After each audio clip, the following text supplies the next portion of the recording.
Et merci de nous rejoindre sur l'antenne de France 24, le sélectionneur de la RDC. Ce match face au Ghana, ce quart de finale, il s'est joué à pas grand-chose, une défaite de 1 à cause des frères Ayou. Oui, parce qu'ils ont marqué, mais on peut dire aussi à cause de nous. On a très bien démarré le match. Et face à une équipe expérimentée, je crois qu'ils nous ont laissé un petit peu faire le jeu. Et ils ont attendu qu'on puisse faire les erreurs. Nous, les deux buts qu'on encaisse viennent de nos propres fautes. Et à côté de ça, on a eu quand même beaucoup d'occasions qu'on n'a pas su concrétiser. Et là, on peut s'en prendre qu'à nous-mêmes et se mordre les doigts à nous-mêmes. Il y a de la déception un peu ou pas? Oui, totalement, parce que quand on regarde le match, on avait le moyen de se retrouver en demi-finale. Donc voilà, il faut apprendre et surtout savoir que quand on a un match en main, il ne faut pas le laisser filer comme on a pu le faire en deuxième mi-temps. Quel bilan plus général vous faites de cette édition? Le bilan, c'est qu'on a pu produire du jeu et qu'on est sur la bonne voie.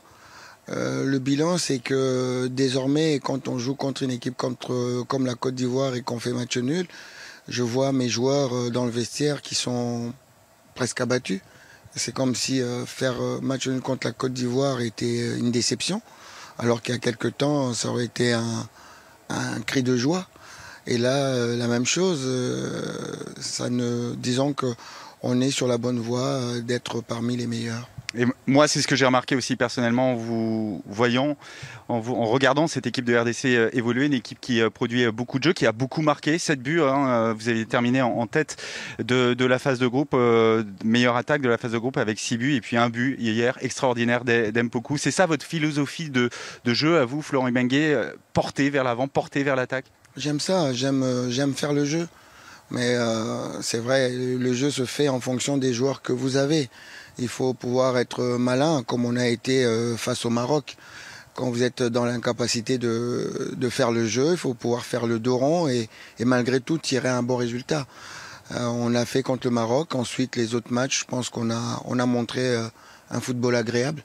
Donc on va essayer de continuer comme ça, c'est-à-dire gagner nos matchs en étant séduisant. Alors je sais que les sélectionneurs, ils aiment bien parler collectif, ils aiment bien parler de l'équipe. Pourtant, on va parler d'une individualité qui, pour moi, est ressortie de cette équipe de RDC pendant cette compétition. Je veux bien sûr parler de Junior Kabananga. Il a crevé l'écran et pas seulement à cause de sa coupe de cheveux. Il a porté l'équipe vers l'avant. Quel joueur est-il? Et pour vous, est-ce que c'est l'individualité la plus forte que vous avez dans votre groupe? Non, je suis très content de ce qu'il a pu faire et surtout, il y a des joueurs, vous savez, le mental commande beaucoup de choses. Et il s'est senti responsable, et ce qu'il ne faisait pas quand Bolassi était là. Donc, il a joué au poste qui était dévolu à Bolassi. Bolassi n'étant pas là, il a pris les responsabilités et il a montré qu'il pouvait être grand aussi. Donc, je suis très content pour lui. Et j'espère que sur la lancée de la CAN, il va pouvoir aller encore plus haut et faire des prestations. C'est vrai il est dans son pays là-bas au Kazakhstan. Personne ne le voit. Donc j'espère Astana. oui, il va retrouver un championnat beaucoup plus médiatisé. Et il a 27 ans, Junior Kabananga. Il y a une autre individualité très forte, si vous me permettez, dans cette équipe, c'est le coach, c'est l'entraîneur, c'est vous, Florent Ibenge. Vous étiez deux sélectionneurs africains avec Aliou Cissé, le coach du Sénégal, en quart de finale de cette Coupe d'Afrique des Nations. Je rappelle un petit peu votre parcours, titulaire d'une maîtrise d'économie. Vous êtes sorti aussi, je crois, major de votre promo lorsque vous avez passé vos diplômes d'entraîneur. Et pourtant, aucun club européen encore à ce jour, aucun grand club européen ne veut faire confiance à un entraîneur africain. Pourquoi? Il est temps que ça change quand même ça. Bah, si vous le dites, c'est qu'il y a vraiment un problème. Moi, quand je regarde les équipes jouer, je vois des joueurs africains. Il y en a beaucoup d'ailleurs. Et curieusement, entraîneur, il n'y en a pas. Donc, qu'est-ce que cela veut dire? Est-ce que on est bon seulement pour jouer et qu'on ne peut pas diriger?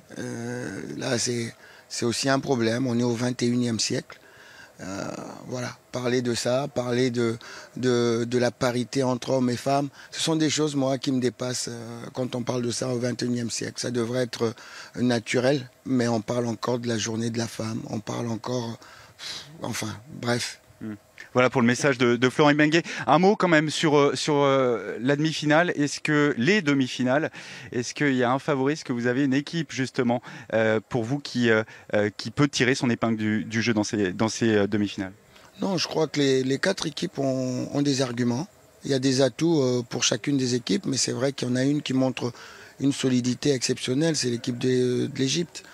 Ils sont très costauds, ils défendent très bien tous ensemble. Et puis ils ont des qualités individuelles aussi en attaque, à l'image de Salah qui peut débloquer la situation. Mais ce qui prédomine dans cette équipe, c'est vraiment leur solidité. Déjà au niveau de la taille, ils sont très grands, donc ils ne risquent rien sur les phases arrêtées. Et puis ils sont calmes, et ils maîtrisent leur situation, ils repartent vraiment avec une sérénité que tout le monde aimerait avoir comme entraîneur. Merci d'avoir été chez nous ce soir, Florent Ibenge. Bon retour à Kinshasa.